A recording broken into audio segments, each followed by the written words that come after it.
Aldehyde ও ketone নিয়ে আজ আমরা কিছু জিনিস পড়ব। প্রথমে একটু জেনে নেই অ্যালডিহাইড এবং কিটোন যৌগ কাদাকে বলা হয়। আমরা এর আগেও একবার দেখেছিলাম সিও এই মূলকটিকে বলা হয় কার্বনাইল মূলক। সিও মূলক বা কার্বনাইল গ্রুপ এর ঠিক দুটি অংশ রয়েছে। সিও এর সাথে একটি হাইড্রোজেন রয়েছে, তাহলে আমরা এই যৌগটিকে বলবো অ্যালডিহাইড। আর যদি সিও এর সাথে দুটি অ্যালকাইল মূলক পাওয়া যায় তাহলে আমরা তাকে বলবো কিটোন। এখন আমরা অ্যালডিহাইড এবং কিটোন কিভাবে প্রস্তুত করা যায় সেটি দেখব। প্রস্তুতি। আমরা জানি অ্যালকোহলকে জারিত করলে অ্যালডিহাইড পাওয়া যায়। সুতরাং আমরা যদি মিথানলকে জারিত করার চেষ্টা করি, মিথানল জারিত হয়ে তৈরি করবে অ্যালডিহাইড HCHO, যার নাম হচ্ছে মিথানেল। আমরা এটি একটু মাথায় রাখবো, অ্যালডিহাইডের নামের শেষে অ্যাল এই অংশটুকু যুক্ত হয়। আমরা জানি অ্যালকোহলের নামের শেষে যুক্ত হয় অল এবং অ্যালডিহাইডের নামের শেষে যুক্ত হবে অ্যাল। মিথানল থেকে কি পাচ্ছি? মিথানেল পাচ্ছি। এই মিথানেল এর 40% জলীয় দ্রবণ একে বলা হয় ফরমালিন। অর্থাৎ যদি আমাদের কখনো কোশ্চেন করা হয় ফরমালিন কি জিনিস, আমরা উত্তর দেব মিথানেল এর 40% জলীয় দ্রবণ হচ্ছে ফরমালিন।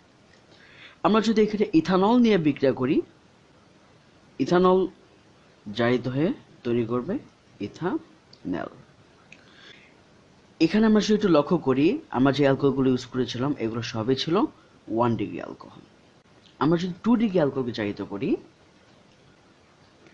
প্রোপানল 2 কে যদি আমরা জারিত করি তাহলে এটি তৈরি করবে কিটোন এবং পানি। অর্থাৎ 1 ডিগ্রি অ্যালকোহলকে জারিত করলে তৈরি করবে অ্যালডিহাইড এবং 2 ডিগ্রি অ্যালকোহলকে জারিত করলে তৈরি করবে কিটোন। এছাড়া আমরা অ্যালকাইনে একটি বিক্রিয়া দেখেছিলাম, অ্যালকাইনের সাথে পানি সংযোজন বিক্রিয়া, CH triple bond CH ethyne এর সাথে পানি। আমরা যদি মনে করার চেষ্টা করি, প্রভাবক ছিল 2% mercuric sulphate, 20% H2SO4 at 60 degree Celsius temperature. তাহলে প্রথমেই ত্রিবন্ধন ভেঙে দ্বিবন্ধন এবং পানি ভেঙে এই কার্বন একটি H, এই কার্বন একটি OH। এবং কি এরপর আমরা দেখেছিলাম এখানে একটি পুনর্বিন্যাস বিক্রিয়া ঘটেছিল, অক্সিজেন কার্বন থেকে ইলেকট্রন টেনে নেওয়ায় কার্বন এই পাই বন্ধন ভেঙে অক্সিজেনের সাথে বন্ড করেছিল এবং হাইড্রোজেন এসে এই কার্বনের সাথে যুক্ত হয়েছিল। ফলশ্রুতিতে আমাদের উৎপাদ ছিল CH3CH, যা একটি অ্যালডিহাইড। এই বিক্রিয়া আমরা আমাদের হাইড্রোকার্বন অংশ আমরা দেখেছিলাম, অ্যালকাইনের সাথে পানি সংযোজন করলে আমরা অ্যালডিহাইড পাই। ইথাইন ছাড়া অন্য যে কোনো অ্যালকেন ব্যবহার করলে আমরা কি পাবো? কিটোন পাবো। সুতরাং এটি আমাদের অ্যালডিহাইড এবং কিটোন তৈরি করার আরও একটি প্রক্রিয়া। এবার আমরা অ্যালডিহাইড এবং কিটোন প্রস্তুতির আরও একটি বিক্রিয়া দেখব। আমরা একটু মনে রাখবো যে কার্বক্সিলিক অ্যাসিডকে বিজারিত করলে তা অ্যালডিহাইডে কনভার্ট হয়। তাহলে আমরা যদি ইথানোয়িক অ্যাসিডকে বিজারিত করি, ইথানোয়িক অ্যাসিড বিজারিত হয়ে অ্যালডিহাইড এবং পানি তৈরি করছে। সুতরাং আমরা যদি লাইনটিকে একটু মনে রাখার চেষ্টা করি, অর্থাৎ অ্যালকোহল জারিত হয়ে অ্যালডিহাইড এবং অ্যালডিহাইড জারিত হয়ে কার্বক্সিলিক অ্যাসিড তৈরি করবে। ফর্মিক অ্যাসিডের ক্যালসিয়াম লবণ, ক্যালসিয়াম ফর্মেট, একে যদি উত্তপ্ত করা যায়, আমরা যদি একটু গাঢ় সংকেত দিয়ে দেখার চেষ্টা করি, এটা হচ্ছে ক্যালসিয়াম ফর্মেট। এই যৌগ থেকে ক্যালসিয়াম কার্বনেট অংশটুকু অপসারিত হয়। ক্যালসিয়াম কার্বনেট তৈরি হওয়ার জন্য আমাদের যতটুকু প্রয়োজন এই অংশ, তাহলে বাকি থাকে HCHO, যা এটি অ্যালডিহাইড। অর্থাৎ ক্যালসিয়াম ফর্মেটকে যদি আমরা উত্তপ্ত করতে পারি তাহলে আমরা ফর্মালডিহাইড এবং ক্যালসিয়াম কার্বনেট পাবো। এখানে ক্যালসিয়াম ফর্মেটের বদলে যদি ক্যালসিয়াম ইথানয়েট নেওয়া যেত, ক্যালসিয়াম ইথানয়েটকে উত্তপ্ত করলে আমরা যদি একটু গাঢ় সংকেত দিয়ে দেখার চেষ্টা করি, এখান থেকে তৈরি করবে প্রথমে ক্যালসিয়াম কার্বনেট।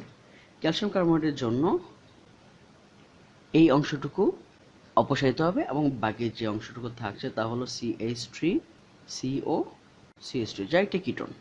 অর্থাৎ ক্যালসিয়াম ইথানয়েটকে যদি আমরা উত্তপ্ত করতে পারি তাহলে আমরা কি পাবো? কিটোন পাবো। সুতরাং যে ক্যালসিয়াম ফরম্যাটকে যদি শুষ্ক পাতন বা উত্তপ্ত করা যায় তাহলে সেটি ফর্মালডিহাইড তৈরি করছে, আর যদি ক্যালসিয়াম ইথানয়েডকে উত্তপ্ত করা যায় তাহলে সেটি কিটোন তৈরি করছে। আমরা আপাতত এই কয়েকটি উপায়ে অ্যালডিহাইড এবং কিটোন তৈরি করব। এখন দেখা যাক অ্যালডিহাইড এবং কিটোন কি ধরনের বিক্রিয়া প্রদর্শন করে। কার্বনাইল গ্রুপে অক্সিজেনের তৈরিতা কার্বনের চাইতে বেশি, ফলে অক্সিজেন কার্বন থেকে ইলেকট্রন টেনে নেবে এবং অক্সিজেন আংশিক মাইনাস, কার্বন আংশিক প্লাস হয়ে থাকবে। এখন এই কার্বনের মূলকে কার্বন যেহেতু ধনাত্মক আধানযুক্ত, সুতরাং এক্ষেত্রে যে বিকারকটি আক্রমণ করবে তা হচ্ছে নিউক্লিওফাইল। আমরা নিউক্লিওফাইল নিয়ে এর আগে পড়ালেখা করেছিলাম। নিউক্লিওফাইল হচ্ছে তারাই যারা নিউক্লিয়াস অর্থাৎ কেন্দ্রকে আকর্ষণ করে, তারা হচ্ছে কি নিউক্লিওফাইল। তাহলে বলতে পারি অ্যালডিহাইড এবং কিটোনে কারা আক্রমণ করবে? নিউক্লিওফাইল, অর্থাৎ এরা নিউক্লিওফিলিক বিক্রিয়া প্রদর্শন করবে। এই নিউক্লিওফিলিক বিক্রিয়া থেকে আমরা নির্ধারণ করতে পারবো অ্যালডিহাইড এবং কিটোনের মধ্যে কোনটির সক্রিয়তা বেশি। আমরা যদি প্রথমে ফর্মালডিহাইড বা মিথানল থেকে দেখার চেষ্টা করি, মিথানল, ইথানল, প্রোপানল, যা একটি কিটোন। আমরা অলরেডি জানি কার্বনাইল গ্রুপে কার্বনে নিউক্লিওফাইল আক্রমণ করবে, সুতরাং কার্বনের পজিটিভিটি, কার্বনের ধনাত্মকতা যত বাড়বে নিউক্লিওফাইল তত দ্রুত আক্রমণ করবে, অর্থাৎ যৌগটি তত বেশি মাত্রায় সক্রিয় হবে। আমরা যদি ফর্মালডিহাইডের ক্ষেত্রে দেখার চেষ্টা করি, অক্সিজেন মাইনাস কার্বন প্লাস, এক্ষেত্রে এই কার্বনের নিউক্লিওফাইল আক্রমণ করবে। ফর্মালডিহাইডের পরবর্তী যে অ্যালডিহাইড ইথানল, এখানে যদি দেখি এক্ষেত্রেও অক্সিজেন মাইনাস এবং কার্বন কি হয়ে থাকবে? পজিটিভ হয়ে থাকবে। ফর্মালডিহাইড এই যৌগে কার্বনের সাথে দুটি হাইড্রোজেন রয়েছে, আর এই যৌগে কার্বনের সাথে একটি মিথাইল মূলক রয়েছে। আমরা অ্যালকাইল টপিকসটি পড়াশোনা পড়েছিলাম। অ্যালকাইল মূলক ইলেকট্রন ত্যাগে একটি গ্রুপ, অর্থাৎ এটি অপরের দিকে ইলেকট্রন ঠেলে দেয়।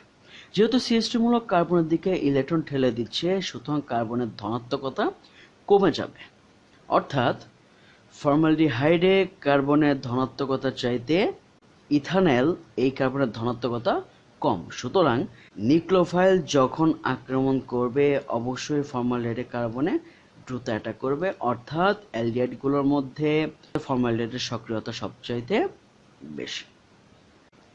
অ্যালডিহাইডের ক্ষেত্রে কার্বনের চেইন যত বাড়তে থাকবে এই সক্রিয়তা তত কমতে থাকবে, কারণ অ্যালকাইল মূলক কার্বন দিকে ইলেকট্রন ঠেলে দিলে কার্বনের পজিটিভিটি কমে যাবে, যার ফলে নিউক্লিওফাইলের আক্রমণ করার গতি কমে যাবে। অপরদিকে যদি আমরা কিটোনে দেখি, কিটোনে কার্বনের সাথে দুটি অ্যালকাইল মূলক রয়েছে এবং এই দুটি অ্যালকাইল মূলক দুদিক থেকে ইলেকট্রন দিচ্ছে কার্বনের দিকে, ফলে কার্বনের পজিটিভিটি আরও কি হবে? কমে যাবে, অর্থাৎ কিটোনের সক্রিয়তা সবচাইতে কম। সুতরাং আমরা যদি একটু সাম আপ করি, অ্যালডিহাইড এবং কিটোনের মধ্যে সবচাইতে বেশি সক্রিয় হচ্ছে ফর্মালডিহাইড, এরপর হচ্ছে অ্যালডিহাইড, এরপর হচ্ছে কিটোন। কিটোনের সক্রিয়তা হ্রাসের কারণ হিসেবে আমরা দুটো ব্যাপারকে উল্লেখ করতে পারি। এক নম্বর কারণ হচ্ছে ইলেকট্রনীয় প্রভাব, দুই নম্বর কারণ হচ্ছে স্টেরিক বাধা।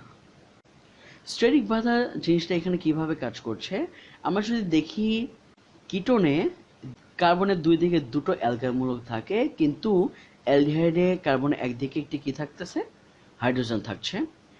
অ্যালকাইল মূলকের আকার যেহেতু বড়, সুতরাং কিটোনে যখন কোনো নিউক্লিওফাইল আক্রমণ করতে যাবে, অ্যালকাইল মূলক দ্বারা নিউক্লিওফাইলের বিকর্ষণ বা বাধা পাওয়ার সম্ভাবনা অনেক বেশি থাকে। একটি মূলক কর্তৃক অপর একটি মূলক যে বাধাপ্রাপ্ত হয়, এই বাধাটিকে বলা হয় স্টেরিক বাধা অথবা স্থানিক বাধা। অর্থাৎ কিটোনের স্টেরিক বাধা বেশি হয়, এক্ষেত্রে নিউক্লিওফাইলের আক্রমণ করার প্রবাবিলিটি কিছুটা কমে যাবে বা আক্রমণ করার হার কিছুটা কমে যাবে, এর জন্য কিটোনের সক্রিয়তা হ্রাস পায়। সুতরাং আমরা যদি একটু সাম আপ করি, অ্যালডিহাইড এবং কিটোন উভয় ক্ষেত্রে নিউক্লিওফাইল আক্রমণ করে এবং এদের মধ্যে সবচেয়ে বেশি সক্রিয় হচ্ছে ফর্মালডিহাইড, কারণ ফর্মালডিহাইডে কার্বনে কোনো অ্যালকাইল মূলক যুক্ত নেই, যার ফলে এক্ষেত্রে কেউ ইলেকট্রন ঠেলে দিচ্ছে না। অন্য যে কোনো অ্যালডিহাইডে কার্বনের সাথে অ্যালকাইল মূলক থাকে, যা কার্বনের দিকে ইলেকট্রন ঠেলে দিলে কার্বনের পজিটিভিটি কমে যাবে।